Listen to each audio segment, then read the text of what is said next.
everyone. People are loading in right now. Welcome. Happy Saturday. We are super excited to have you all here today for our Breaking In. Let's talk about writing fellowships. The numbers are going up. Hope everyone is being safe. And we're just going to give it a couple more minutes to let everyone load in. Wow, this is great. Welcome, everyone from Brooklyn, Vancouver. Where else? Where are you guys from? Yes, it's springtime. I love it. Portland, Texas, LA, Oakland, Las Vegas, Chicago. Come on. This is awesome. Oh, it's going fast, moving. You guys are in here. Culver City, Philly, the UK, Africa. Wow. Amazing. DC, Ireland, Calabasas, Georgia. This is great. Welcome, welcome, welcome. Okay.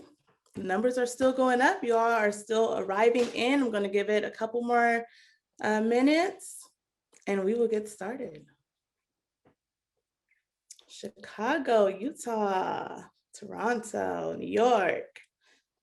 Thank you all for attending today. We are very excited to have you. It's going to be an awesome panel and you'll gain a lot of valuable information today. Okay. People are still loading in, but my name is Heather Daughtry, and I am with the marketing team here at Final Draft. Thank you so much for attending today's panel, Breaking In. Let's talk about writing fellowships. It's fellowship season, and so we are thrilled to provide this wonderful resource for you all. I would like to now introduce our host for today. She will be moderating this panel. Her name is Sharday Sellers. She is our guest host of our Final Drafts Write On podcast, and she is a writer herself, so she has a lot of valuable knowledge as well. So everyone, welcome Sharday Sellers to the stage. Hi, thank you for the lovely intro, Heather. You're welcome, of course. I'm excited to be here. I'm really excited to see everyone in the chat from everywhere around the world. Hello Tiffany, hello Amy, hello Nicole, hello Edward. I can't read you all, but I tried. Thank you, Jesse. He said congratulations on my Facebook show. I appreciate that. Yes, I just announced I got staffed on a Facebook show. So friendly reminders, chat box is wonderful for any banter between you guys. If you want to ask specific questions, use that Q&A box. I will be reading questions that have been pre-submitted via the Zoom, but also live Q&A questions. And if it's your first time to one of our Breaking In series and with me, you know the way I like to do it. I like to answer as many questions as possible to not waste your time with a bunch of background stories and things like that. I like to make sure we get straight to the questions so you can leave here getting your questions answered. I also want to caveat with saying all of your how do I get an agent, how do I get a manager, lawyer questions, we have videos for that on the Final Draft YouTube Breaking In series that is live right now. So if you have questions about agents, managers, contracts, pitching, we have videos, two plus hours worth of videos on each of those subjects. So I won't be answering those here. I'm strictly trying to stick to fellowships here, but don't fret, head over to our YouTube channel and you can watch those videos. This video itself, if you forget something, will be available in about 2 weeks after we're done taping today. So yeah. That's it. But I want to introduce you. Let's get this started because I'm so excited. We have a lot to talk about. It's fellowship season, and we have a really great panelist guest today from almost all of the fellowships. I think the only one we don't have is CBS, but I'm sure most of them, if not all of them, have submitted to CBS. Oh, Heather, go ahead. I'm gonna hop off now. Hi, Heather. Thank you. First up, I want to introduce Zoe. She is a 2020 alumni from the ABC Disney Fellowship. Zoe, hi. Hi, guys. How are you? I'm good. How are you? Good. Are you excited to be here? Nervous to be here? Wish you had never answered my email? No, I'm excited for sure. Okay, good. Well, this is my first time meeting Zoe, and the ABC Disney Fellowship is such a juggernaut. As someone who's, oh my gosh, I didn't even realize I was wearing a Disney shirt today. It's just for you, Zoe. I wore this for you. First of all, congratulations, because I've done that ABC Disney submission process and it is so hard. And so the fact that you are an alumni is like huge. So congratulations to you. I'm excited to dive into deep more. Are you currently on social media, Zoe? I am. Should I say my handle? If you wish. If you don't want to, I understand it. No, my Twitter, I guess, is at Zozo Chang, Z-O-Z-O, and then my last name. So Perfect. yeah. Okay, well, I'll come back to chat with you in a moment. I'm going to introduce our next panelist. This next panelist is the 2020 alumni of the NBC Fellowship, which is actually still going on. So he's on a bit of a hiatus. It's Hakeem. Hello, Hakeem. Hey, what's good, Sade? Hey, everybody. How are you today? I'm good. I'm doing really good today. How are you? I'm well. How is hiatus in the middle of fellowship treating you? Well, we just started having our meetings again earlier this week, so it's been good. I've had some time to sit away from my scripts and hop back into it with fresh eyes. So that's always helpful. Oh my gosh. Okay, and I know for you, this was the first fellowship you made it through, but you've entered many fellowships before this, right? Yeah, applied for it. Yeah, many before, and this was the first one that I got into. Okay, so I have questions for you as a seasoned fellowship submitter as well. So I can't wait. Our next panelist is from the current 2020 Nickelodeon Fellowship, and his name is Saeed. He's in the Bay Area, right, Saeed? Yeah, how you doing? Good, how are you? I am good. Thank you for joining us today. So your fellowship is also still currently going on, right? How has that been being in the Bay Area and having to attend Zoom meetings and stuff? I'm kind of used to it because I did a UCLA television writing class online 3 years ago. So like I was prepared for this. So it's fun. I'm in my second month. Second month. And also, Zoe, are you based in LA? I actually don't know this. I am, yeah. Okay. But all of your program is online currently? Yeah. Okay, cool. So everyone's doing the online thing. Saeed, I'm really excited to talk to you as well, because the Nickelodeon Fellowship is one that I'm actually not too familiar with. And I think you have really great feedback, especially for our writers who are attending today, who are in the family and children's space. So I'm really excited to dive deep into what that fellowship is like for you. And last but certainly not least, is a woman who's near and dear to my heart. Quick story before I introduce her. We actually met during the masterclass for Aaron Sorkin, where she was a guest writer, I think. I was watching the masterclass for Aaron Sorkin, and I heard her from the bathroom. She probably hates when I tell this story. I heard her while I was doing my makeup from the bathroom speaking, and I said, that is probably the most intelligent woman I've ever heard in my life, and I must know who this woman is. And I found her on Twitter. I stalked her and I said, be my friend. And she actually agreed. And we've been friends since. And that was like 3 years ago. Her name is Evelyn. She is a 2019 WB alum. And she is also a former writer on the Katie Keene series. And currently the Pretty Little Liars reboot. Is it a reboot, Evelyn? It's a reboot, yeah. I broke news, so if you didn't know, because I didn't know that Pretty Liars was having a reboot. Well, she's currently staffed on that show. Hi, Evelyn. Hi, thank you so much for that intro. I don't know if I can live up to it, but I'll attempt to. Thank you for answering my strangely stalking tweets 3 years ago and being my friend. I'm so glad you did.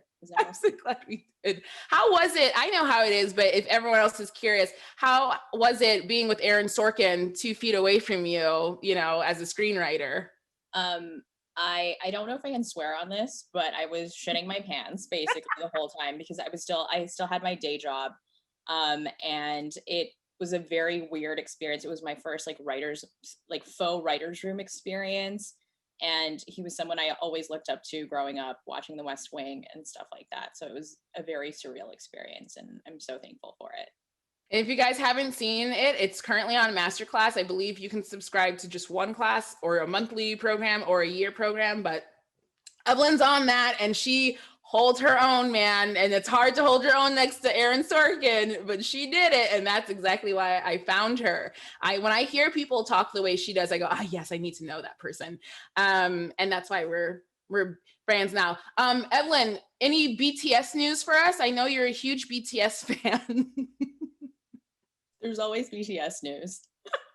They did a great job at the Grammys. I was super proud. I know you were proud. Yes. Yeah. Maybe next year they'll get nominated for a Korean song. Yes. And they'll actually get to come and attend and win. And when we're out of this, because I'm super excited for them. All right. So this is our panelists today. Lots of really great people, all very current and experienced fellowship experience. So we're going to dive right in because I see the questions are piling up, but I do want to start with going panelist to panelist just so they can walk us briefly through on when you submitted and what you actually submitted, if you can tell us in your program, and just kind of what the very brief process was with you submitting and then actually finding out that you got it. So Zoe, I'll start with you. When did you first submit the ABC Disney Fellowship? Was it your first time this year? Have you done it like me many, many times? And then what was the process like?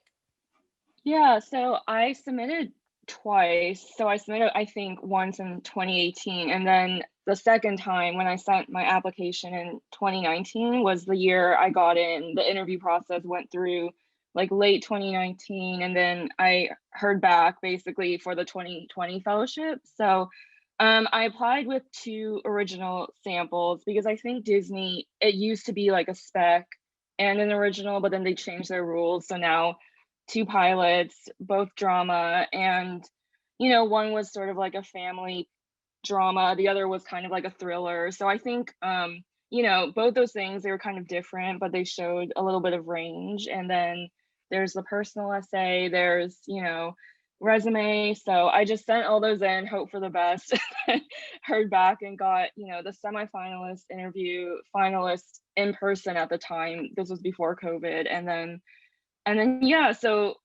like we were saying earlier, it was a big process. Like it was kind of scary going through the whole thing, but that was how I did it. And Zoe, you have an admirer in the Q&A box named Jason Weiss. He says, Zoe, it's been a long time since YPF at the blank. Congrats on all your success. Yeah, I did that in high school. It was like a playwriting program. That's so amazing. Hi, Jason. Small world, right? That's Yeah. awesome. So Hakeem, I know for you personally, you were a part of a writer's program that I was kind of overseeing at the time. And you said that you were working on your sample for NBC during that writer's program. So, or like a writer's group program, so you can get notes and feedback. So how many times did you submit to NBC before they finally let you in? So I applied twice, once in 2018 when I had no idea what I was doing. I wanted to be a feature writer, and I just, tried writing pilots. So I had no idea what I was doing back in 2018. The following year was when I was a part of Writers Mob, which is what you're talking about. And then I started, with the skill set that I was getting there, I applied into writing a new pilot, and I submitted again with that, as well as one, I revised another one from previous years. And then, I applied again, totally forgot I applied, and then they called me for an interview in like September. I'm like, oh, all right. And then, from there I got into the program.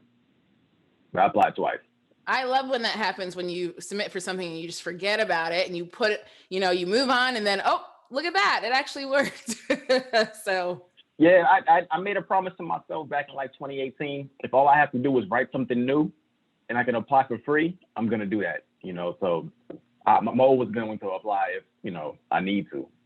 I think that's great advice. And in case someone is listening and they didn't know that, the fellowships are free to apply to. There are competitions you have to pay for, but the fellowships are free. So why not submit if it's free? That's right. So Saeed, for you, your story is a little bit different. I don't know if you can talk about it or not, but was originally Nickelodeon like the one that you were like eye-sighting, like, oh yes, Nickelodeon, that's the one for me? I was eye-sighting them all. I mean, I was just like, look, all of them are great opportunities. I applied to all of them. I think some 3 times. I applied to Warner Brothers twice, Nickelodeon twice, made it to the finals of Warner Brothers all the way to the very, very last. Didn't get in, and then Nickelodeon called me, and I was like, let's go. I mean, so my advice is to apply to them all for multiple reasons because it'll help you get all the info, the bio. It'll help you get all that together because a lot of questions are very similar, and you should be writing all the time. So. And don't worry, you guys, we're just warming up. We are gonna cover the submission process and what each fellowship is doing, because they are slightly different. Like Zoe said, Disney used to do a spec and an original, and I will define those terms for you in case you don't know later. But now they're doing 2 originals. I believe, Hakeem, correct me if I'm wrong, NBC is also doing 2 original samples. Yeah, 2 originals. Right. So everyone's slightly changing because I know for a fact WB still accepts specs because their list is currently up on their website. So Evelyn, for you, since you're one of the few that only that had to submit to a program that accepted specs, how did you make sure your spec and your original married each other when you did your submission? So I applied to the Warner Brothers program twice. The second time I didn't have to submit a new spec, which is a little unusual, but it was because the first year I applied, I made it to the finals.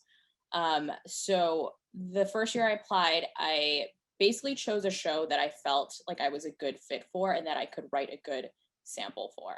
And in terms of like marrying it to the pilot, my pilot that I ended up submitting was the one that I submitted that I did on the Aaron Sorkin masterclass, and it was sort of like basically like Mad Men meets Billions. And so basically the spec that I wanted to do, I did a Better Call Saul spec just because I love that show, and I felt like it was a good contrast because it's sort of like crime show in a way, but it's got that like law element. It's funny, but it's dark. And I felt just tonally that it would be a good complement to my pilot. And I think that's really the best way to approach it, in my opinion, is to choose something that's sort of like adjacent to what pilot you might submit if you make it to the next round. But one that like you feel really comfortable with. So that like if you could write on any show currently, like what your dream show would be, that's the show that I would spec. Yes, and we have so much to cover, you guys. So we're gonna get there. Especially, I see some people wanting definitions for spec and original. So we're gonna start all the way from the top, if my panelists don't mind, and work our way down from the script all the way down to the submission process. And I think that would be a great way for everyone to get their questions answered. I do want to start by saying, first of all, thank you guys for being here on a Saturday, including our viewers. Before we actually dive in the conversation, I think it's really important that I say, on behalf of Final Draft and myself, the attacks that are happening in America and across the world against Asian Americans, the hate crimes, are absolutely disgusting. And the reason why we had this panel set up for weeks, but I'm really happy that we were able to do it today, because having Evelyn and Zoe and Hakeem and Saeed and myself on this panel today, we're going to have a conversation about why people like us need better representation in our field, and especially in film and television, because those harmful microaggressions and stereotypes, that all perpetuates to what happened this week. And we're very, very sorry and praying for the people in Atlanta, especially, but none of this is okay. And it all starts on the page and the representation that we see on the screen. So yes, stop AAPI hate. Thank you for saying that in the comments. We couldn't move forward without addressing that, because that is important for, I think, everyone on this panel, all of us. It's really important to us. So thank you again for being here and being supportive in the chat channel. But this is why we're doing this, so we can make people like you, who maybe look like us, get the tips to get in there, because we need you, we need your voices, we need this industry to change so much, in the representation for all marginalized people to change. So with further ado, let's really dive into it. And I'm just gonna call on you guys. So if I put you on the spot, I'm so sorry. But if you also just want to jump in, feel free to jump in. But I'm gonna start with Zoe. If you can just outline for TV, because we're talking about TV today, what a spec versus an original is to help some of our greener people in the chat. Yeah, it's a spec is an episode of basically an existing TV show that you write for yourself, and it would be, you know, if you're a comedy writer, like it's like, oh, I watch, you know, The Good Place, and this is what an episode of The Good Place might look like, and that's kind of, you know, what a spec is. It's definitely less common these days. I think specs used to be a lot more just accepted in the industry, but right now they're basically just only used for fellowships, but they're good practice for just, you know, trying to conform to someone's voice and making sure that you can, you know, just trying to imitate like what's already on TV. And then the original sample is just in what it sounds like. It's like a pilot that you wrote based on an original idea, and you know, that's that's basically it. No, you did a really great job. And really quickly, before I continue on the spec, for Saeed and Zoe, we have a question from Reginald Bullock, sorry, that's a great name, not Butlock. With the Disney and Nickelodeon fellowships, were your samples animated or live action? Live action for me. Live action. Yeah, mine was both of them were live action. And one quick thing is that I think a lot of people think that you have to apply to Nickelodeon with something as kids. I applied with an Insecure spec and an original about a 50-year-old pimp whose daughter follows in his footsteps. So you don't have to, like, don't get caught up in I need to write a kid's spec to apply. Like, that's all I want to say. No, that's great. That is awesome. And that, yeah, what a story. And it got you into Nickelodeon. That's awesome. Evelyn, so to touch back on specs, because Zoe described it so perfectly, you were talking about picking a show, a spec that you can write on a show that you actually watch is important and that you actually like. Can you expound upon a little bit on this, how to decipher whether it's a show that you actually like to watch or a show you would actually want to write on, and what the difference is there? Yeah, I mean, I think really what it comes down to is brainstorming ideas for that potential spec. Because if you're like me, I watch a whole bunch of different genres on TV. I watch a lot of comedies, but I'm not a comedy writer. And I think that's what's really important to define for yourself is, what are you good at writing? Right. What stories or what characters do you really respond to that you can write for? So I think that's really like the key thing in choosing the right show that for you to spec on. No, I 100% agree. I grew up on Nick at Night. I love I Love Lucy. I love sitcoms. You know, WandaVision was amazing for me, but I would not enjoy writing on those shows because I'm not a comedy writer. I like laughing at them, but it's not my forte. I'm a horror thriller girl, and that's where I like to stick. So Hakeem, as we're talking about finding the right show to spec when a fellowship is asking for one, can you also talk about, and everyone hates to hear this, but it's true, picking a lane as a writer and kind of categorizing yourself on what kind of writer you're going to be before other people can categorize you into that? That actually happened to me. I didn't decide that I wanted to be a comedy writer. I kind of fell into it, you know, and I was applying with comedy that I was writing at the time, but that wasn't my first goal. So now if you Google my name, I'm coming up in Deadline as a comedy writer, but I kind of just ran with it because I do enjoy writing it, but that wasn't the initial goal. So I think if anyone wants to learn from my mistake with that, you know, you should, you know, pick what you want to write and stick with that. So that way, when you're entering meetings, you have to bring that up, you know, what it is that I write, why I write this. So that way, you know, when they giving you opportunities or when opportunities come up, they already know to go straight to you. So luckily, I do enjoy writing comedy. I also write horror too. And so I bring that up in all of my meetings. So when people are looking for a horror writer, they can come to me. But if you're writing something like sci-fi and you're kind of just going with the flow with it, but you really want to write comedy, you're kind of putting yourself at a crossroads where they're going to come to you sci-fi. You're not going to really enjoy what you're writing. So I think it's really important to pick one or two lanes and stick with that and make sure that's always coming up. And Saeed, for you, even though, like you said, you entered the Nickelodeon Fellowship, but you submitted with some adult material, and your material can border on dramedy. What do you categorize yourself as, drama or a comedy writer? I think you have to have like two things. I think you have what you categorize yourself and then what you pitch yourself as. Mhm. That's one thing I learned is like, I think sometimes when you pitch yourself as a dramedy writer, I think executive or showrunner is kind of like, well, what show do I have that he could fit on? Because, you know, we either do comedy or drama. There's not as many dramedies.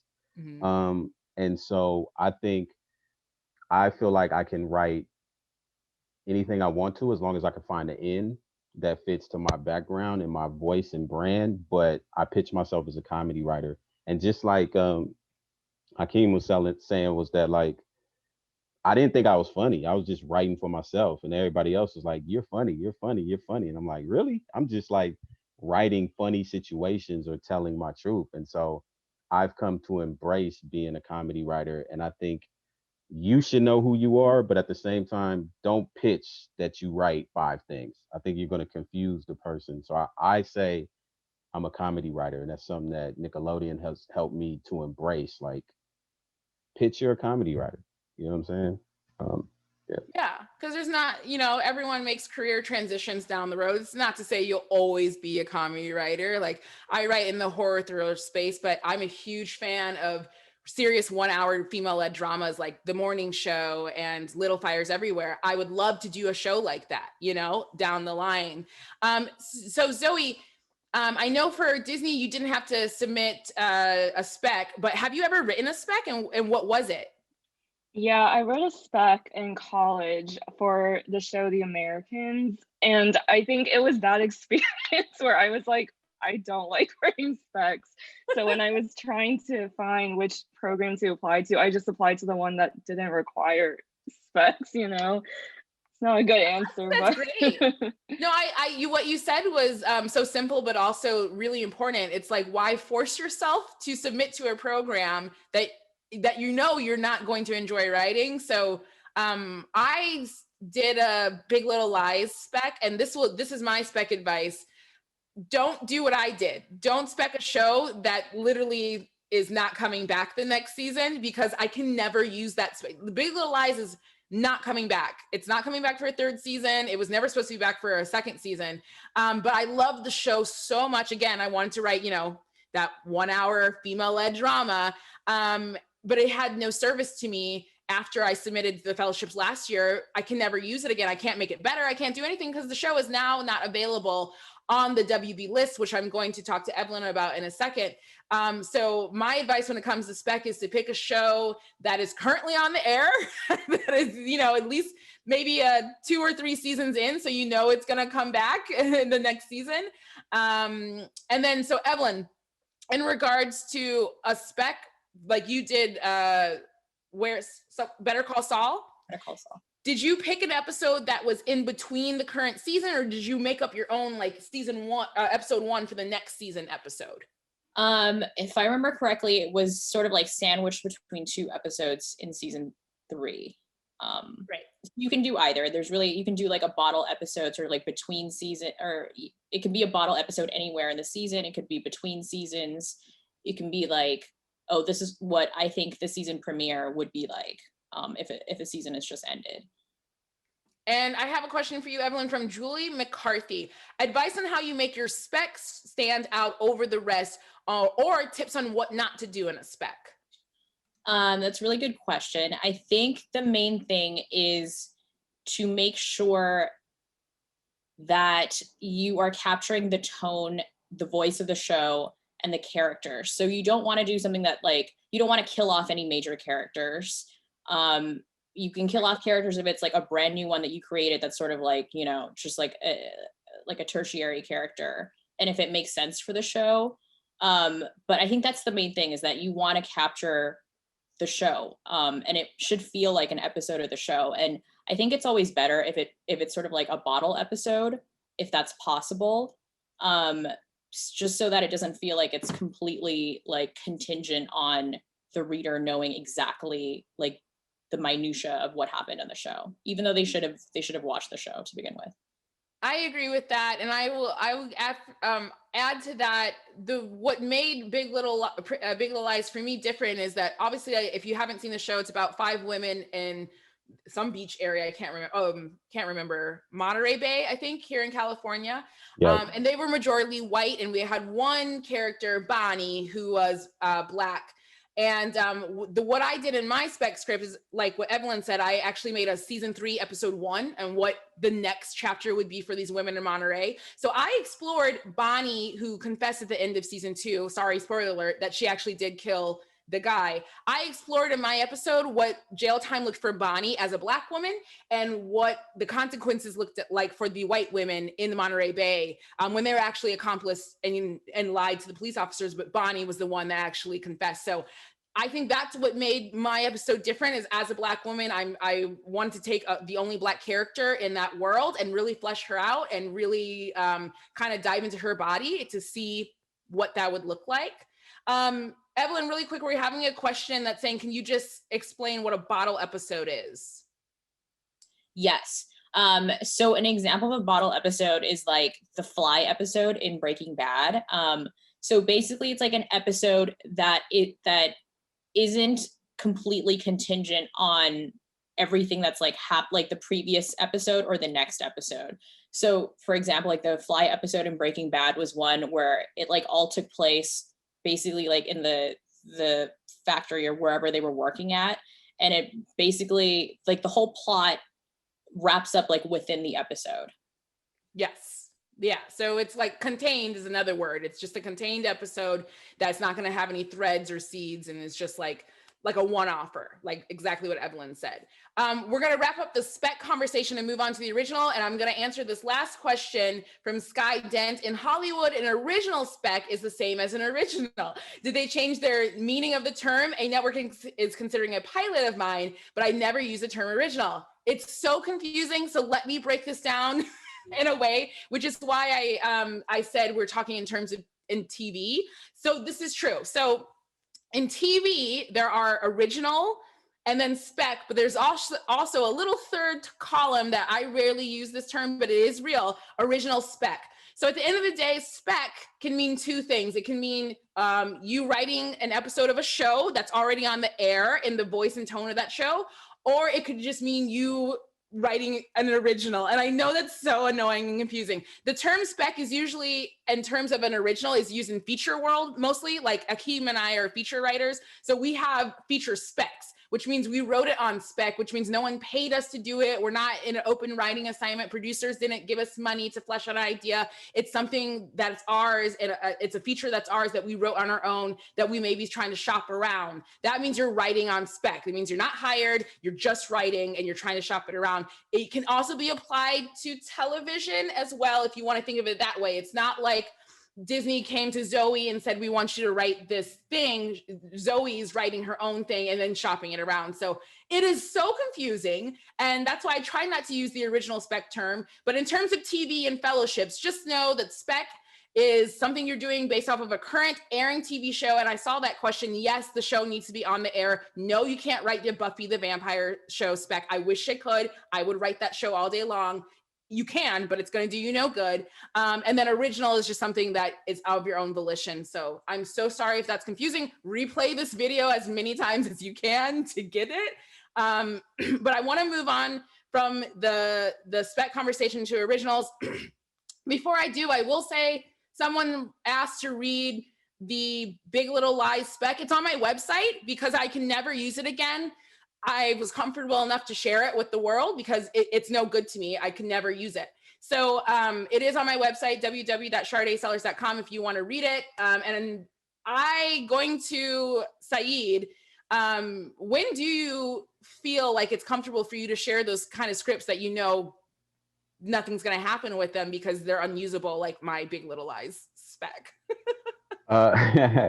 I think it's just up to you, a personal choice. Sometimes on Twitter, because I wrote an Atlanta spec the year before, and like last time I wrote an Insecure, and sometimes I'll leak pages of it, like just talking about it just to show some of my work. Because I mean, if somebody, what are they gonna do? Steal my Atlanta? I mean, I stole their idea. Like, you know what I'm saying? Like, it's not my characters. So, I don't see a problem with sharing specs. When it comes to originals, that's something a little different. You might want to hold on to that because, I've heard stories where people, wrote something 8 years ago and they blow up and then they sell it. So you don't necessarily want that floating around, but you know, Right. Yeah, yeah. I agree. So that will wrap up the spec conversation, and we're gonna go to originals. And I want to start with Zoe. So the first question that someone asked, that it's a really good question: did you have to register your original scripts before submitting to your Disney Fellowship? I don't know if it was a requirement, but it's definitely a good idea to register with the WGA. It's I think like $10 or $20 per script, but it's a good idea. It's not like you're copywriting it. It's just, this is a record of, this is my sample, and like, I don't know, it's not likely anyone's going to steal an idea, but it's like, if that happens, it's backup that you have proof that you wrote it at this time. So it's a good idea to do. Let me back up a little bit, Zoe, and then I want to ask you a follow-up question because I see there's still a little confusion, and I forgot we should have done this at the top. So where can you find the list of approved spec shows? I can tell you where, and so can Evelyn.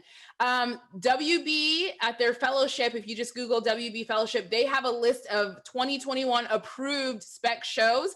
Every Nickelodeon has one too, but generally everyone kind of goes off this WB list, and except for like Disney too, right, Zoe?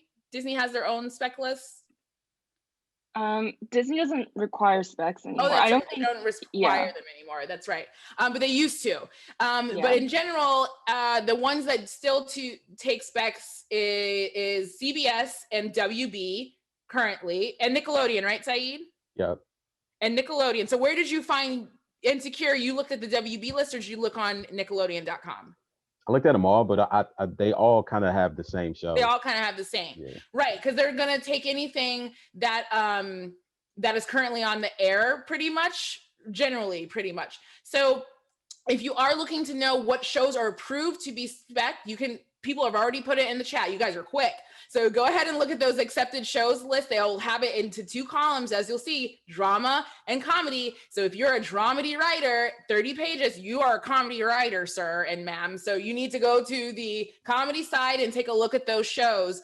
And then look at the shows and determine which ones, like Evelyn said, that you like, but you also know that you could write on, that's in your arena, that you would enjoy to write on and that you can actually do. So I'm so sorry I didn't say that at the top of the show, but that's where you can find those specs. There's tons of them. There's tons of shows. I really want to do a Ted Lasso spec, but I am not a comedy writer, so I'm not going to waste my time doing a Ted Lasso spec. I'm just going to enjoy the show. So Zoe, for your originals that you had to submit, I don't know if I asked you, were they both dramas or comedy? Dramas. Both dramas. Mm-hmm. Do you mind? I don't want you to say them out loud, but what I want to know is how long it took you to write both of them, and which one came first, and did you marry your second one to the first one, or vice versa? Yeah, so I had the privilege of writing both at classes in USC. So I had like a semester per each script. So I wrote them all, towards the end of my senior year. So I think like 3 to 4 months per script. And sorry, I'm trying to remember your question. But yeah, I think the idea of like, they don't have to be the same exact tone, and I think it might be beneficial actually if one of them was like, they're both drama, they have to be the same genre, but if they both show different sides of your voice as a drama or comedy writer. And I think with Disney there's a bit of a misconception, because people think that means like you have to write something that can be seen on like ABC, but the truth is that Disney owns like Hulu and FX, and so basically anything you have, like even if it's edgy, like it's fine. If you have one edgy sample, one sort of more family drama broadcast sample, that might be even better because it just shows that you can be prolific as a writer. And then Zoe, can you break down, since you just came or you're currently in the Disney Fellowship, what were your submission materials that you needed to have? So she's going to break down the ABC Disney Fellowship submission materials. So please perk up if you're interested in that one. Yeah, so it's 2 samples, have to be the same genre. There's a personal essay, which it's not the same thing as a bio. I know that some programs require bios. Disney's is more of a tell me a story about your life type thing. So I saw it as, it's kind of like the Common App college essay, if you've gone through that.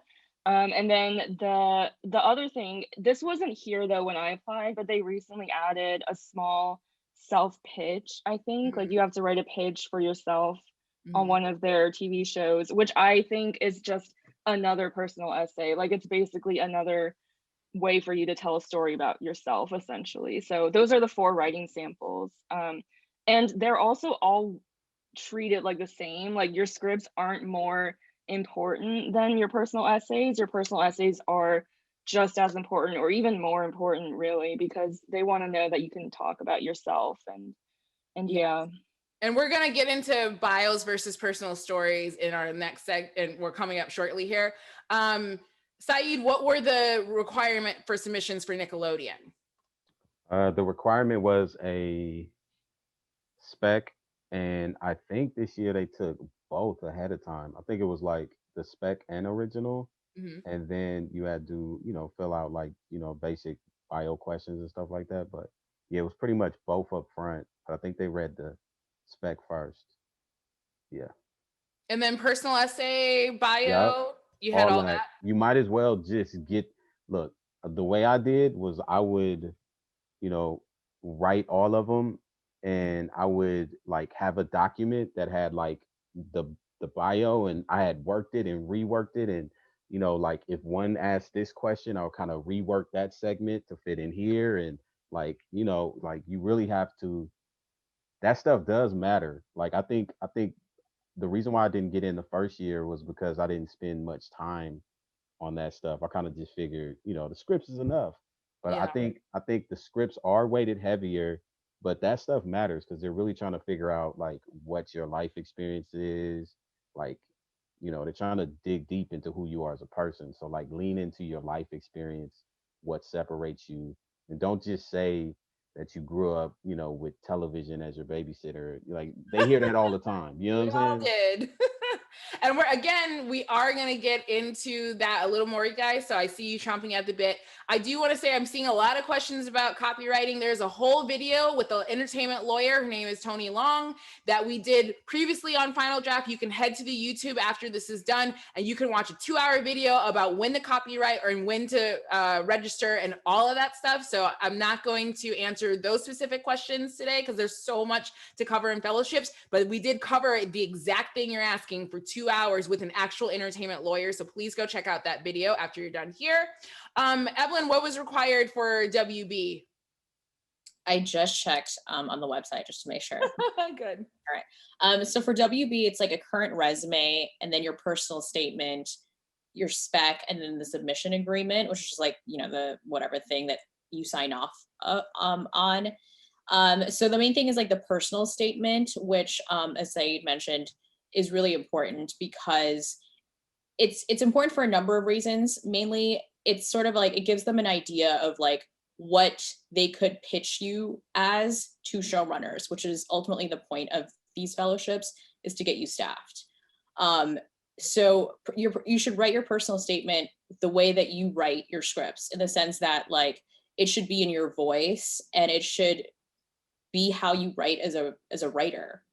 And you shouldn't write it as if it's like basically like regurgitating your resume, because you're already submitting your resume. So they don't want you to basically just like say again, like I graduated from USC or whatever. Right. It should be a story. Right. And we're gonna cover that because it's a juggernaut. It's not as easy as it sounds. Like a personal story I've struggled with that. I feel like that's my biggest weakness. Like I feel like my work is there as a writer, but my personal story, which I want to pivot to Hakeem, but I'll explain later, especially for someone like me that grew up like middle class in the middle of the country in Michigan. I had a pretty okay childhood. I'm like, what can I even tell you guys about? I'm a boring girl. Like, what do you want to know? So I would like to talk about that shortly. Hakeem, what is required for the NBC fellowship? Pretty much the same as everyone else. It was 2 original pilots, a resume, bio, and then there were like 2 essay questions. And 2 essay questions. Yeah, I remember those. Okay, so let's dive into this personal story chat, because this is a lot. I will also like to say a little tip. I love what Saeed said earlier. I create folders for all the fellowships I'm entering because some of them do have different essay questions. But in terms of like the bio, that's not going to change. I have one blanketed bio that is good for everyone. You know, and then for the personal story, I tweak it depending on which fellowship I'm applying to and what the script I'm applying with. But I do think if you are a Google Drive person like I am, creating a folder for every fellowship so you have your materials there. So then if you don't get in, like I didn't last year, that you can apply next year and you still have like your original copies, right, Saeed? And I also want to say, as you're submitting to these fellowships, as everyone on the stage has submitted multiple times to fellowships, including myself, I've actually submitted to fellowships with the script that won a competition and didn't get in. So again, it is all like a crapshoot. It doesn't mean you're not a good writer if you don't get in. Huh? Quick thing about those essay questions. Yes. I came to think of it as basically writing 4 samples. Right. You know, don't separate them from the script. They're looking at your writing. If you can't write an essay, you know what I mean? Maybe you just had a lucky day with the script. So that's probably how they're going to look at it. So look at it as 4 samples rather than 2 samples plus, you know, essay questions. And Zoe, I want to talk about the personal story, but I also want to know, in terms of your essay, your sample scripts, your bio, personal story, how long did it take you to like just craft all those things together before you submitted? Probably, I mean, not counting the actual writing of the scripts, I think probably a good few weeks. It is good to take your time on those things and then leave like maybe a week between when you finish a draft of an essay and look at it again, because like everyone was saying, it's basically another writing sample. It's very important. And Kirk Moore, who is an NBC fellow as well, who also writes on a bunch of TV shows, couldn't be here with us today, but his biggest tip he wanted to send along was hire a script editor. Get someone to proofread your stuff, your scripts, your personal stories, even your little bio. Make sure you don't have spelling errors. If you have to pay a little money to get someone to proofread, get it proofread. And I always take that tip with me now everywhere, because I'm the worst with grammar. Like I can write you a story, but don't ask me what a grammar question. So there are people out there. I don't know an exact website to point you to, but I'm sure if you look up proofreaders on Twitter or online, you can find someone for a reasonable price. Now, Zoe, do you mind elaborating or just maybe mentioning what was your personal story that you submitted to Disney? Yeah, I mean, like you, I was really worried going in because I didn't have, you know, a whole other life to talk about. Like, I think I was very concerned. I mean, a lot of people are like, oh, if this person was a lawyer or a doctor, like it makes sense why the fellowships would want them. But I was like, I don't know. I just went to film school and I grew up in the Midwest and that's about it. But I think if you're thinking that about yourself, it's not accurate because everyone has these like very interesting life stories, even if you don't think you do. Like I think talked about growing up in Ohio, you know, a predominantly white place. I was talking about feeling like an outsider, and then like more so like growing up, like I lost my dad, so like things of loss. And you don't think those things are, you know, huge. They're not like things you put on your resume, but they shape your life. So it's like those experiences are just, you know, the personal stories that you have, like everyone has them, you know. It's just mining that to, you know, show who you are and why you write the things you write. Yeah, I agree. I grew up in the Midwest. I mean, my family's an immigrant, but I didn't think that was a big deal. I was like, we're all immigrants, right? Like my family's from Belize. I'm Afro Latina. So I never wrote about those things because I assumed they were boring. And it wasn't until this year working with Evelyn and some other people that go, oh, that does make me special. I do write through a lens of a child of an immigrant, especially a strong woman as a single mother. So that is why I write. And it may not seem glamorous to me, but it, like you said, it has shaped me as a writer and why I write that way. So Evelyn, there was a conversation on Twitter a while ago that we were so frustrated by because everyone kept saying you had to write these like torture porn stories for your personal essay, but you and I were pretty firm on like, no, you don't. So what was your personal essay for WB? So it took me a long time to figure it out too, because like both of you, Zoe and Sade, I didn't think my story was interesting. And then I kind of realized after talking to people, like, oh, I do have a different point of view because I grew up in Indonesia. Part of what's in my personal statement or my bio usually is that I grew up surrounded by a lot of crazy rich Asians while my family was going broke. So it was a very weird dichotomy, just being surrounded by all that wealth when my family was going through all this hardship. And it really shaped a lot of my like upbringing and the types of shows that I was drawn to, because for me, I mean, you know, the cliche of being raised by television is true because my parents were too busy kind of dealing with all these big like adult problems, and I turned to American TV to kind of, you know, figure out how to be an adult and what it meant to be an American. So by the time I came here, that it just basically informed me what it was like to be an American. And then Donald Jolly has a question. Evelyn, with regards to the personal stories, is it possible that some stories are too much information, TMI? No. That's really hard. I mean, that's like it depends on you and what you're willing to share, right? Like, I think, you know, it depends on like what is important to you and what shapes you to be the writer that you are today. That's really what it comes down to. Saeed, you had such a head shake no about that. So why? Because I would say you're applying to television fellowship. If you get in a writer's room, you're gonna have to share personal, embarrassing stories. And I think the moment you allow yourself to be open, um, I think it reflects well on you. One thing that I always struggle with, I had a whole other career as a rap artist. And so I remember early on, I wanted to hide it because I was like, I don't want to seem like the rapper that wants to screenwrite, even though like I got a degree in screenwriting, you know, when I was 18 or 21, it's still the stigma. And I think the moment that like I started embracing that and like that I had a whole nother life, I think they respect that because you come in with life experience. So if you had a whole nother life, is like, I don't care if you were like a dog trainer, like, you know what I'm saying? Like whatever it is, like it might seem boring to you because it's you, but lean into it. And, you know, the more personal it is, like I talked about my grandmother passing, leaving me money, and I took that money and invested in myself to take a UCLA screenwriting class. Like those are personal things, but you know, when you get in a room, you're gonna have to express personal things. Yeah, and someone described it, Hakeem, and let me know if you agree, as they're casting the room. Just like you cast a TV show or a movie with actors, you cast the room with different people with different point of views that are going to help make the story better. So for you, Hakeem, what was your personal story that added you to the pot? Yeah, I agree with that 100%. And I've told people that too. Like, you don't want 5 Shaqs on one team. You know what I mean? That doesn't really make any sense. Yeah. Kind of want to diversify your room. You know, I look at my room and it's very diverse. We all have different skill sets.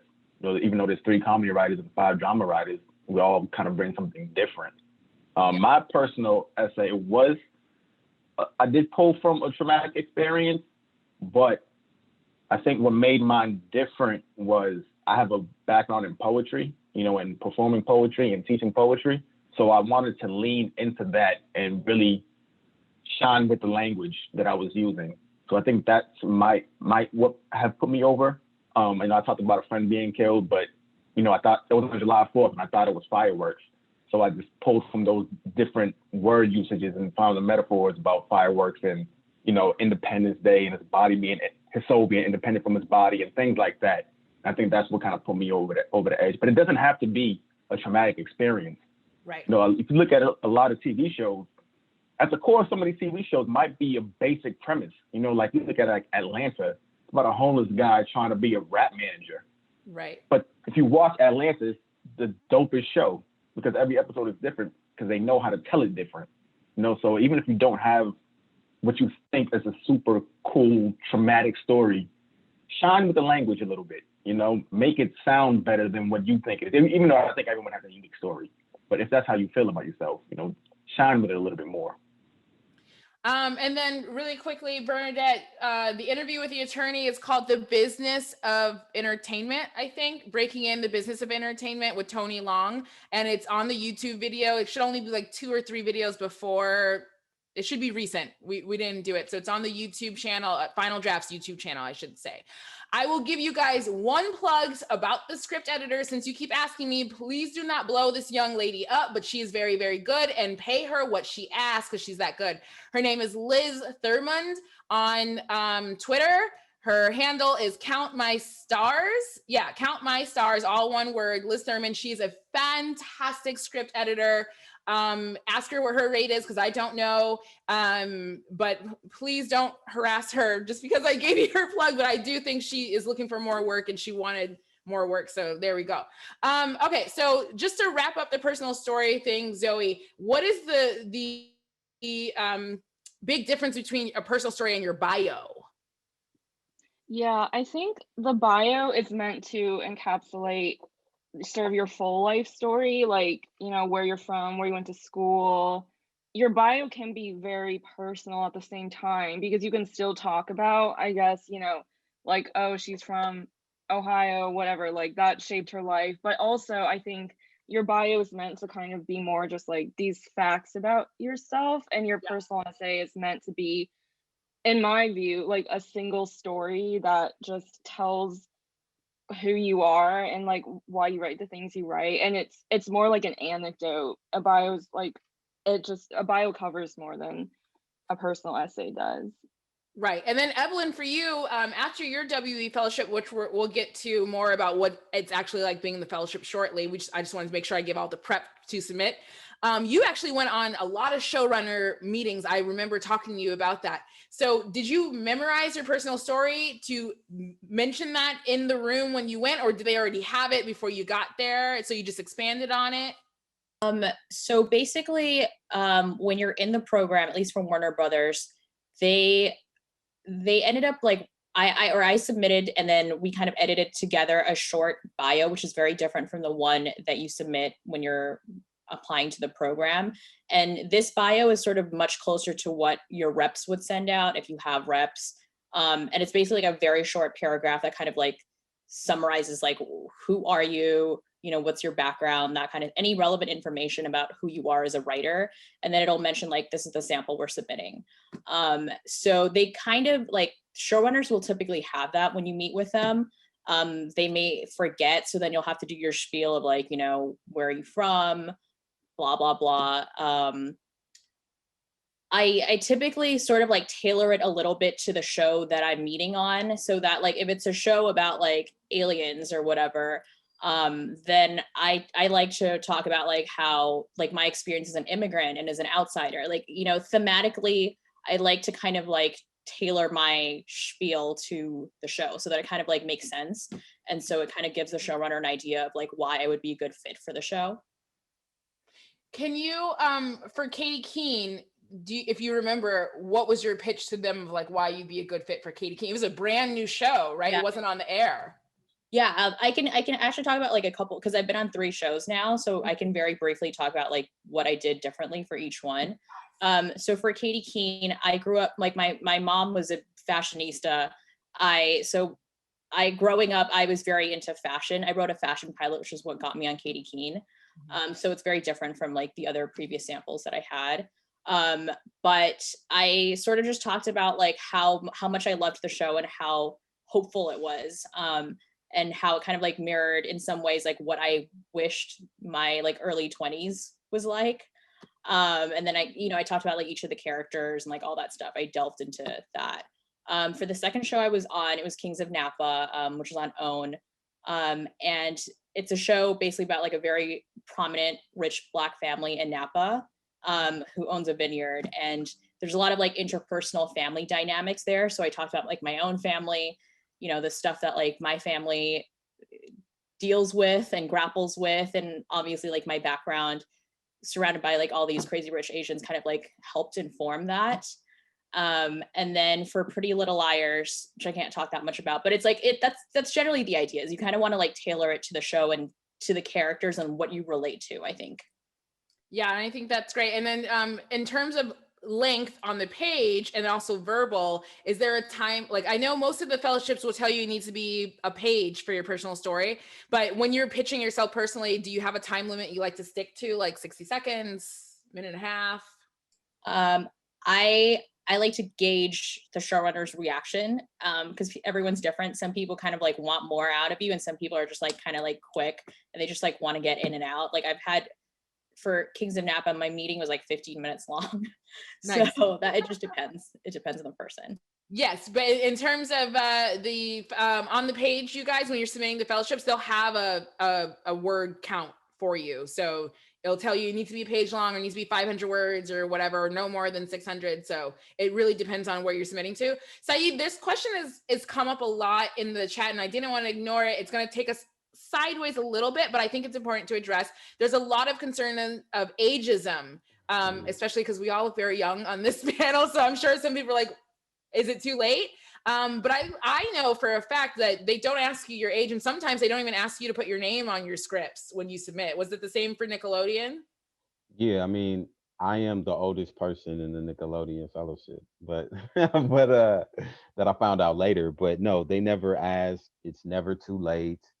Um, if like I saw some people sending messages like, I'm 60, I'm 40, I'm 37. Look, you have to lean into your life experience. What do I have to offer? I have to offer all this years of experience, all these different characters I've met. You also got to think, you know, somebody just out of college may not have as much experience as you do, life experience, which equals stories. So yes, they do want young people that are in the now, but at the same time, don't be discouraged. Like, you're not too old to apply. You're not too old to write. I think Clint Eastwood is in his 90s directing movies. It'll be fine. It's a marathon, not a sprint. And I love that you said that. All of you guys are currently, well, except for Evelyn. Well, no, your room's on Zoom, right? Your writer's room. So we're all currently in our writer fellowships or in our rooms on Zoom. I personally hope that continues, because there's a lot of people on the chats right now who's like, I don't live in LA. I don't live in New York. Can I submit to fellowships? Currently, Hakeem, when you submitted before there was a pandemic, you had to be in LA, right? When you submitted, or at least if you became a finalist, they expected you to come out here. Yeah, I believe most of them had that in like an assignment somewhere where you have to relocate to LA if you're not, right, currently there. But in my fellowship right now, one's in New York, one's in Spain, another one's been traveling, like, doing a road trip. Everyone's all over the place. And I really, really hope that continues. I know we're getting better and the vaccines are going out and people are trying to get back to normal, but I really hope, just like you guys in the chat, that they keep it this way. Because coming from Michigan at 19 with knowing no one and nothing to LA was very doxing for me and very traumatic. So I hope someone who is my age in my hometown could have the same opportunities from just doing this now. We'll see if they like that. But if you don't mind, let's take a quick pivot as we're in our last half hour here. If you can't give us specific numbers, I understand, but I want to touch on this because I do think it's important. Let's talk about money and time commitment in these fellowship programs, because I hear that it is a commitment and that you, like Hakeem, you said you were at your day job this morning and that you're still in the fellowship. So I'll start with you. Are you getting paid to do this, or do you still working your day job? Oh, you're shaking your head no. Mine does not pay. And I have been working a day job. I've been working between 55 to 60 hours a week since I've started this fellowship. So I mean, depending on what fellowship, I can't speak to other ones, but the one that I'm in, it doesn't pay. So you gotta have a day job too to, keep up. Zoe, how are you? I know if you can't give a specific number, but are you being accommodated with money or are you still working? Yeah, the Disney fellowship actually ended for me about a month ago, but while I was in it, Disney did pay us. I think Disney is the only one that functions kind of as like a full-time job. I will say though, when I was in it, they weren't paying us that much. Like even if you got staffed, you were not getting paid WGA staff writer scale, which was my biggest issue, but they changed that rule. So now if you are in the fellowship and you get staffed, you'll get paid at WGA scale. But they did give us a salary. It was like 50K. So yeah. I'm glad they changed the rule because what the hell?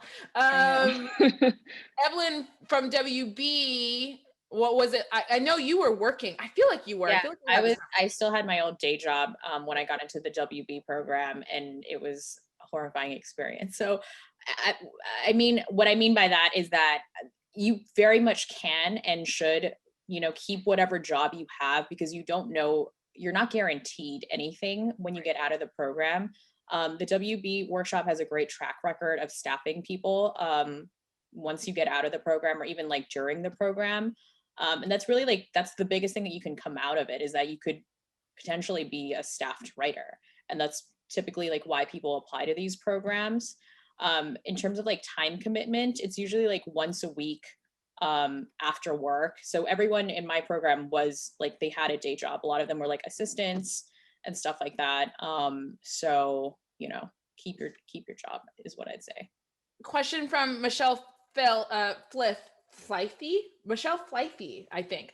The fellowship application fees can get very expensive. Do you have any advice on how to tell which ones are worth the money? They're all free, Michelle. All of the fellowship applications are free. The competitions may not be free. But fellowships, the ABC, Disney, NBC, all CBS, which, we're not covering CBS, but I think they also have very similar submission policies as WB with the spec and the original. Those are all free. You're free to enter. That's why Saeed told you earlier, you should just enter them all and go for it, because they're all free to enter. Now, Saeed and Nickelodeon, if you can, are you being compensated? Are you still working?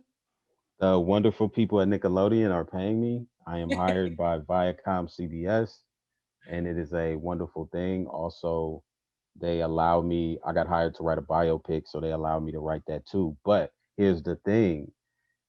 It's Monday through Friday, 9 through 5. So it is a job. It is not just a fun kickback, voodoo bop bop. It's filled with stuff, and you are working. So it is a job, but you're getting paid to do what you love. So, great opportunity. All right, so we're gonna wrap up that section with the personal story and bio, and we're gonna move on now to you've made it through the rounds, you've submitted, you've made it through all of that. Now you're in your interview phase. So I'm gonna start with Zoe. How many interviews for Disney Nickelodeon to start us off? For Disney, we had a semifinalist interview over the phone, and that was the first step. Then if you made it through, there was a finalist week, kind of, that was like a mixer with a bunch of executives across Disney, and that was in person at the time I was doing it. I think now it's over Zoom. And then there was a final panel interview between you and like the diversity department basically at Disney, and that was also in person for me. It was like me and 6 or 7 other people, so there were like 3 steps total before getting in. And then I'll answer this one really quick, just in case someone's confused. From Killian Lund, the Nichols requires payment to enter. Nichols is not a fellowship. It is a feature writing competition. That's very separate. Today we're talking about television fellowships. So I'm not familiar with Nichols, but they're not in the same vein that we're talking about. So, and then I want to ask this for you, Zoe, as well, from Sinise. She wants to know, say, for the fellowships that do not pay, like, do you get writing credit? And I assume she means, like, are you able to still own your own material that you submitted to your fellowship? For Disney, there's something in the contract about like Disney can like look at your scripts and whatnot, but like afterwards they're not paying you anymore. So it's like the scripts that you submitted with, those are yours. And yeah, I think like the contract has some specific wording on that, but I don't think you have to worry about that. Like even especially the samples you applied with.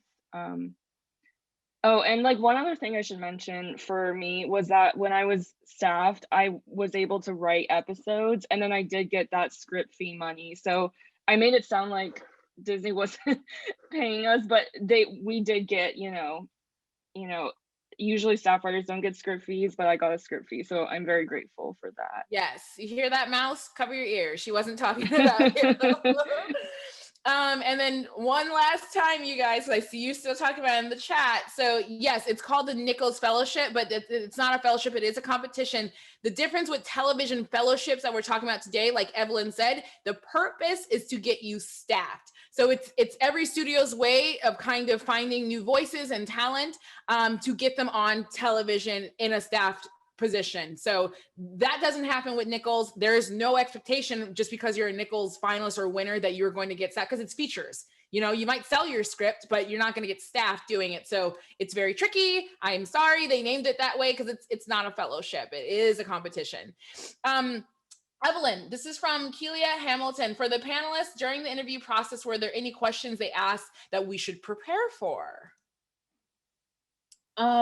For Warner Brothers, it's pretty standard. It's like usually, like, where are you from? Tell me about yourself. Why did you write this? They might ask you questions about your pilot that you submitted and like why you chose that pilot. And then honestly, usually it's just like chit chat. So it's a lot like a general meeting. If anyone has had those, it's basically to gauge like how are you in the room and how comfortable are you talking to people. And I know that sounds very basic, but for me and for a lot of people that I know that were finalists, you kind of like freeze up and you're so nervous that you kind of end up like coming across as like a robot or something.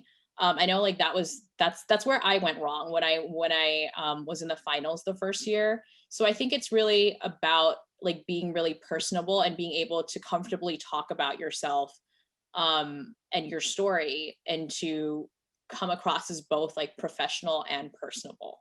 And I think that's a great point to make. So whenever everyone we're talking about personal story, bio, and then your essays and these interviews, that all boils down to working in a writer's room. Like Saeed was mentioning, you sit in a room with people for hours a day and you banter back and forth and talk and you pitch ideas. And if you can't do that, if you don't gel with the room, like they can't use you. You know what I mean? Like it's supposed to be what do I want to say, a club community mentality. So I know a lot of you are shy and introverts, but that might be something when you get to that phase you got to work on. You do have to be engaged because you're getting paid to contribute to the show. Hakeem, Julie McCarthy, you submitted comedy. So do you use humor in your personal essay, and does it make you stand out, or that corner you into being seen as a comedy writer? I don't believe I used comedy in my personal essay. I think I just leaned on my experience and tried to make it interesting. But you can, if that's how you write, I would say use your voice. They're really just trying to judge your voice and your experience and what you add to the room. So whatever is best for your voice. So if you naturally write comedic, I would say lean into that and write your essay with that. Still talk about yourself and your experiences, but if you like to write in comedy, lean into that if that makes you comfortable. And someone who's on the drama side, I have twinges of humor in my story because all of my drama shows have twinges of humor. So I agree with Hakeem. It has to be natural to you. I know a lot of stand-up comedians who I have friends who are also comedy writers, and their essays are very funny because that's their comedy. They stand up that way. So I think, again, like you said, it has to come down with how you write. Don't force yourself to write jokes if you're not a jokey person. So Saeed, for your interview, what was that like for you? You know what? You're really funny. People don't know it because you're like this simmering like quietness, but you're actually really, really funny. So how was it for you with your interviews for Nickelodeon? It's interesting because I also did interviews for the Warner Brothers. And the Warner Brothers, I think we had like one interview with 3 people. And then they make their decision after a pre-interview. And then and with Nickelodeon, I think it was like a pre-interview. Then once you made it to the finals, it was like a 3-day thing where you're meeting a lot of different people. And I think they talk about that. I think they were trying to recreate the experience of what it would be like physically, because I think when you're there physically, they take you to meet, you go into the different rooms and meet with a lot of different executives and writers from Nickelodeon. So it's a like a 3-day thing for Nickelodeon. And then Zoe, let's talk about this as we're getting towards the end of our time today.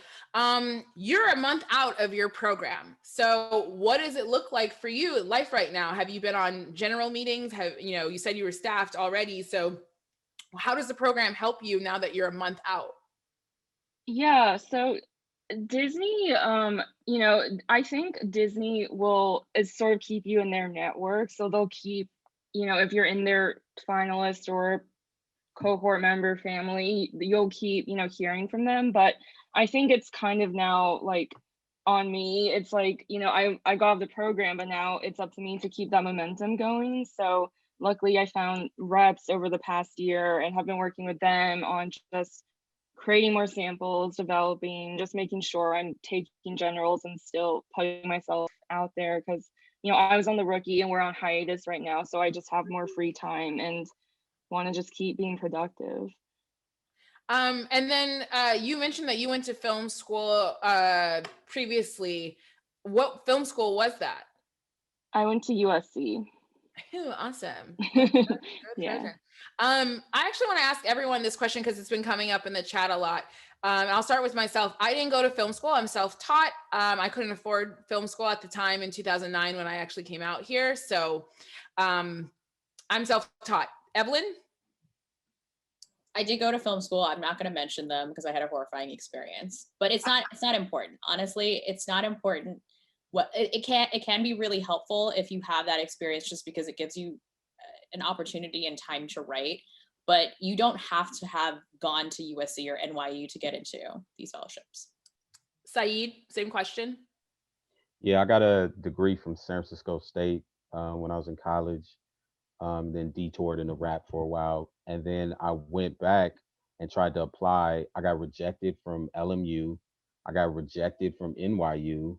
I got rejected from UCLA, which is funny because later I paid to get into an online UCLA writing course. So look, you don't get into grad school, it's okay. If you don't go to school, it's okay. The only thing cool to me about the college experience was deadlines. So you do need deadlines. So I would advise taking some form of class though, online or at a university. It could even be an extension, but no, you don't have to, no need to get college debt. Hakeem, educational background? YouTube University. Yeah. That's where I went. I got a master's in counseling. I was in a whole different field before this. So right. Yeah, just like Saeed was saying, go get into workshops, go to panels, writing groups. There's so many other options outside of going to school, and nobody's really gonna ask you your degree if you're a writer. If you got good content, you got good content. And then Hakeem, since we're on you right now, what does a day in the life of the NBC fellowship look like for you? Like, what is your schedule over there, and what are you working on while you're there? So we work on 2 original pilots. We meet twice a week it's supposed to be an hour and a half. We always go over to like 2 hours. Then we got, hard deadlines as far as, pitching, outlines, going to page. And then that was the first half. And then after that, it's more so meeting execs and preparing for, trying to get meetings with showrunners. It's the business side, managers and agents and all that good stuff.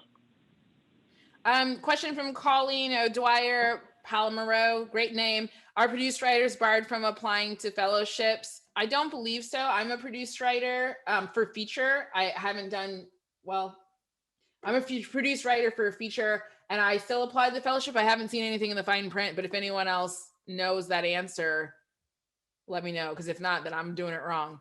And then, whoops, but I don't think Wait, you are. say that question again.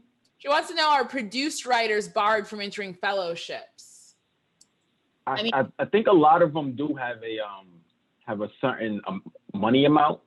Money amount, right? Like, There is a cap. yeah. A cap. There must be a cap, because I know, like, for Imagine Impact, there is a money cap, like, and you really can't have like a feature film. And the newer Warner Media program, the Access program, you can have been staffed on the TV show and still apply. That they're letting people in this year. Interesting. Okay. Well, here we go. Then I'll do that one. Okay. As we're wrapping up, I just want to do some rapid fire questions from some people. So I'm just gonna shoot and point. But that was kind of the overview. It's a lot of fellowship, from submission process to the interview and everything like that. So you guys rewatch this video as many times as you need to. So I'm just gonna go pick some random questions to point for you at. So this one actually, anonymous attendee Saeed, what are you doing at the Nickelodeon Fellowship from Monday through Friday? We're in a lot of like courses. We got mentors. We're doing Zoom interviews with alumni, working on our scripts. So that's pretty much what we're doing on a day-to-day basis. So every day it's working on it. Zoe, at your time at ABC Disney, what was the dress code like? And well, you were from home, but is there a dress code? And also, what is the dress code like in meeting with executives? Do you have any advice about dressing when you're meeting with executives? Yeah, I would say dress sort of normally how you dress, because you're going to be, they see you as an artist, as a writer, so it would be weird if you walked in like a suit or anything. But business casual, I mean, I usually would just probably, like, you're in an office building, so it's good to dress nice, but also to be, who you are, because your personality, that's like, they want to see that. And yeah. Evelyn, you're the fashionista. You have any dressing tips for everyone? I have a lot, because that's one of the reasons why I didn't get into Warner Brothers the first year. For some reason, they remember me wearing a suit, and I swear I don't own a suit. But the gist of it is, like, they thought I was too corporate, and that I was like dressed. I wore pumps and what I thought was like a cute dress that was business casual. I think the gist of it is, like, you kind of have to have a good sense of like how you come across as a person and what is appropriate. And for me, the big learning lesson was that these meetings with like showrunners or like with the fellowships, it's not the same as like interviewing for a job at like Goldman Sachs or like a regular company. It's basically like the idea that they have of you as a writer is that, I mean, the cliches like that you're like a plaid shirt wearing, like sneaker wearing person, and you don't have to like adhere to that. But it is that like you're like, they kind of think of you as like more casual. So what Zoe said about like not wearing a suit, like that's very true. Like you shouldn't show up as like being too corporate. A tuxedo, like in Step Brothers. Right. Right. It's like, don't do that, but also don't be too casual. Don't like come in like flip-flops. There's like a happy medium somewhere in there. That really depends like person to person, like what your personal style is, like whether you care about what you wear or not. Yeah, I'm always going to be a t-shirt and a good blazer kind of girl. So I'm like, this is the outfit you're going to get when you see me anywhere. I don't know if you can answer this, Hakeem, but I'm going to point in your direction. If you need help, anyone can jump in. Charlene Kyle wants to know, can you differentiate, I know the word, I just can't say it, between the fellowships and the episodic labs that are offered by Sundance, The Blacklist, and WIF? There is a difference. I haven't been in any of those, so I really can't speak to what the difference is on that. So if anybody else has any experience with those, feel free to jump in on that. Saeed? I think the difference is when you're dealing with a network, the fellowship is to feeder you into a network. Right. I think with Sundance, it feeders you into Sundance. I think with Blacklist, it feeders you into their connection. So it's really just about you're going through here and they're spreading you out through their connection. So that's a good point, Evelyn. I was going to ask you, when you were in the WB fellowship, we had the conversation that you couldn't could you or could you not look at jobs at like Universal or NBC? Yeah. So for Warner Brothers, for as long as like you're in the workshop, they don't want you to take, meetings. Well, you can take meetings at like production companies and stuff like that, but like you shouldn't be taking showrunner meetings at another network. It's pretty much like in your contract that you are supposed to be staffed on a Warner Brothers show when you get out. Like that's the expectation anyway. There's no guarantee of getting staffed, but that's the expectation. Zoe, what do you wish you had known before you submitted your application? I don't know. I feel like the whole process of being in the fellowship the whole time, I just had a lot of imposter syndrome, and I wish I was just less nervous about that from the beginning, because I was like, I'm not interesting enough. Like, I don't know why they accepted me, and that's not true. Like, they accepted you because you do have a story, and once you get in, you have to own that, because it's all about building your brand and, going into these meetings and being confident. So I just wish I had believed in myself a little more. And I mean, it worked out for me and I grew my confidence over the past year, but yeah, I was definitely way too nervous, I think, from the get-go. Yeah, there's a lot of imposter syndrome questions in here, and I suffer from it too as well. But Disney, like I said, Disney's a juggernaut of an application process, so good for you. Evelyn, as someone who's currently staffed, do writers and writers room get paid year salaries? Do they get paid by the season? How does the compensation structure work when shows are on hiatus? Do you get paid? So there's like you get paid weekly, so it depends on the number of weeks that it happens.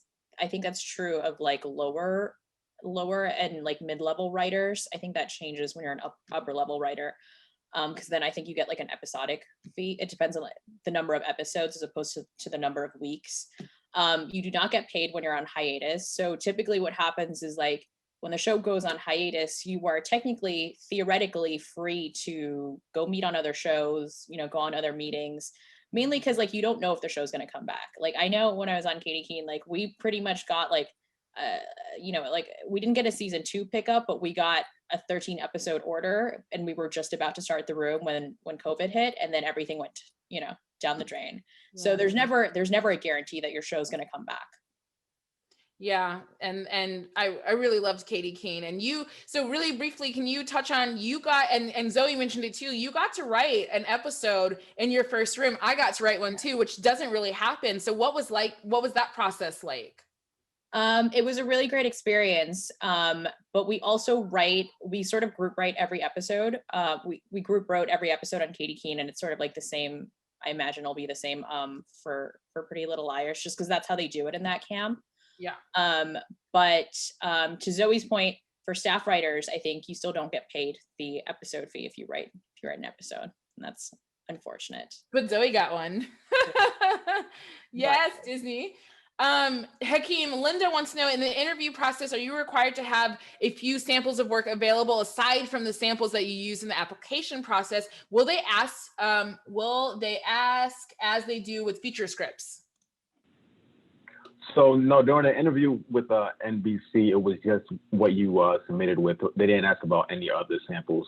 And then just like the other interviews, it's really, I don't even think we spoke too much about my samples. It was mostly just about me and my experiences.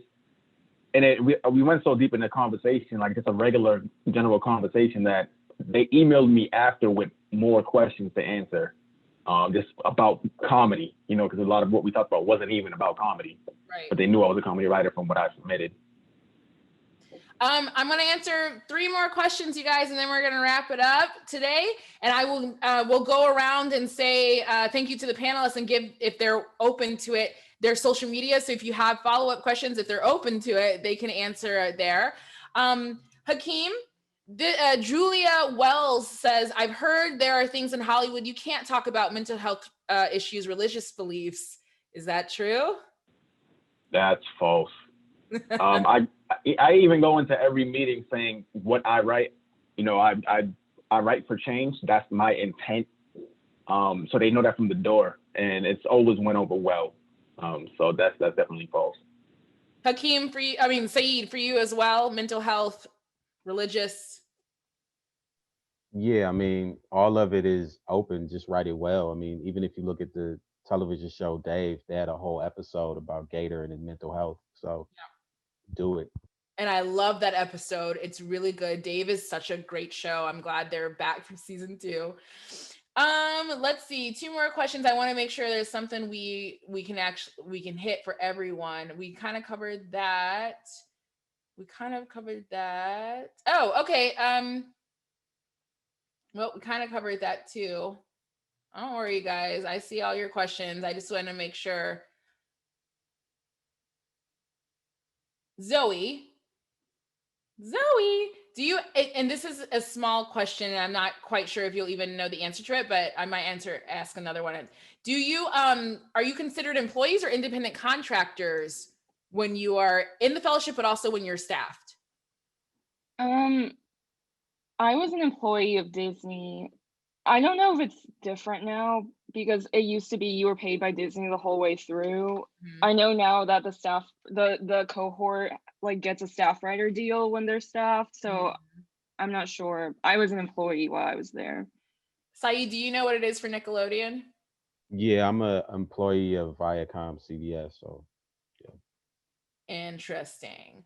And then for you, Evelyn, when you were interviewing for shows while you were currently in the program, is that correct? Yeah. Okay, so then who set you up with those interviews and how did that structurally work for you?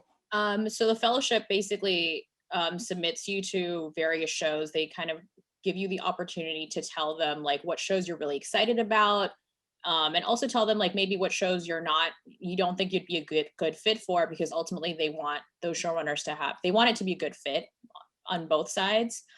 So if the showrunner, they basically submit your samples to various showrunners, and then if the showrunner wants to meet with you, they'll set up a meeting and then you meet with them, and that's basically it. Saeed, Tiffany Barker wants to know if you've never worked as a writer before or you haven't been in a writing program, then what do you put on your resume? Life experience. Put that you worked at Dairy Queen for 15 years. Put any extracurricular activities, anything that would be interesting. If you served on the Obama election, helping out, put all that stuff in there. No, I agree. And I think that was a great question for her to ask too, because it's like, we didn't touch on resumes a lot, but all of that experience is experience. Like Zoe, we were talking about how we thought we were so boring being from Ohio, but like I used to manage $1 million restaurants in Beverly Hills. That's an experience. I also used to work at my mother's company under her name as a recruiter in the manufacturing industry. And I know a lot about automobiles. So like, that's an experience. So all those things that you think aren't important, they actually are, because you'll never know. Someone might be staffing a room for a GM show about General Motors. And I go, oh, wait, I know everything about General Motors. And it's not in my personal story, right? But it'd be on my resume. And then they could look at that and go, oh, you know about General Motors? I do. Let me tell you about that. Okay, last question. I'm going to give it to Hakeem. Oh, actually, I'm going to give it to Hakeem, but then I want everyone to answer. Hakeem, when you entered the NBC Fellowship, were you repped? No, I wasn't repped at the time. I'm repped now, but I wasn't when I entered, and I wasn't when I started the program. And then how did you find your rep? Through the program, did they find you? They do set us up with a meeting with managers, and we could just talk with them. But that wasn't necessarily about them repping us. But once the deadline article came out, people just started finding my information and hitting me up. And then I ended up going with somebody who reps a friend of mine, because I just felt, I know what their work is, and I felt comfortable with them in conversation. But I had quite a few meetings just based off of the article, the press release that comes out. Evelyn, same question for you. Were you repped when you went into WB? I had managers at the time. Yeah. And then your agents, did you find them through the fellowship, or they found you? They found me when I was on Katie Keene. Katie Keene. I have agents and no managers. Yeah. now you have a switch. Saeed, same question. I had a manager before. I got mine through a query letter, and you can find that article on Final Draft website on how to query to get a manager. Yeah. Zoe, same question. I had an agent going into the program, and then I found my managers that year. And in both instances, it was introduced through mutual friends to me. Great. And then for me, even though I haven't never been to a fellowship, like I said, I'm a feature produced writer and I didn't have reps at the time. And I was a finalist in a competition, not a fellowship, a finalist in a competition that ended up making the movie. And I didn't have reps even after the movie came out. So if you want to know more about the reps and stuff, we have a whole video on Final Draft's Breaking In series about how to get reps in Query. And then again, like Saeed said, there's a whole blog about it. So if you want to know more about that, go watch it.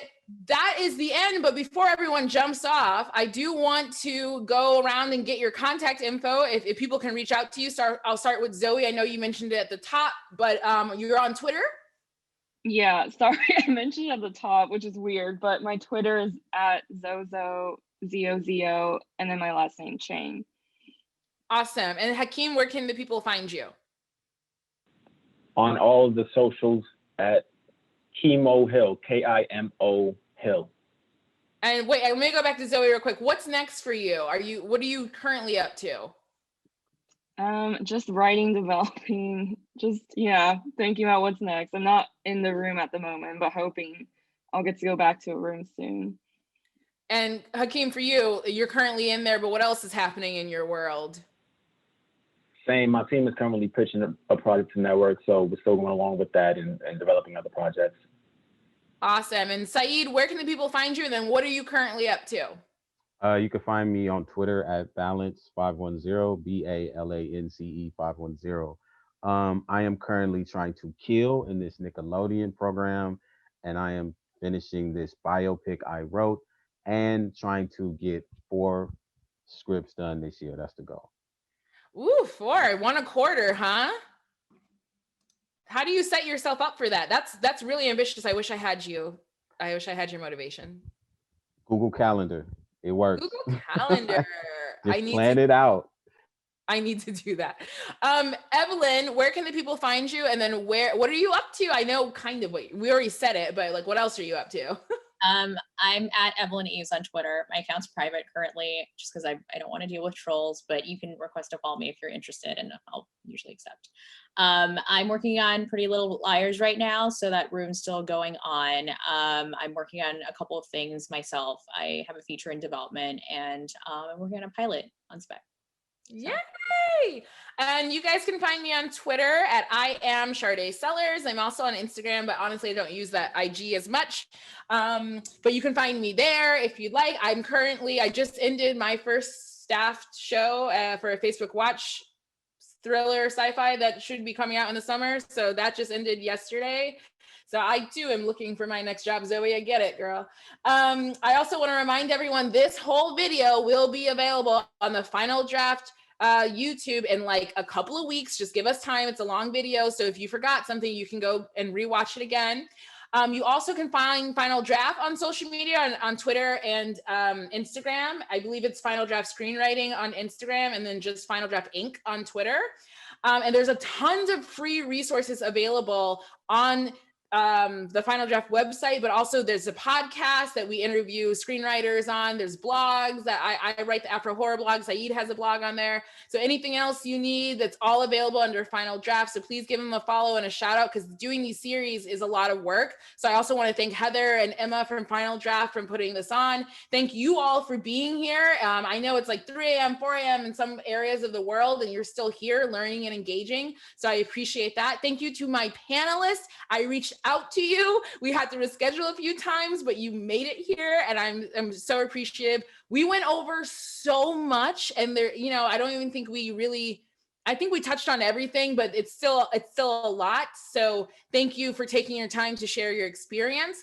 And that's it for us today, you guys. We will be doing another Breaking In series later, but thank you all for coming, and have a great weekend.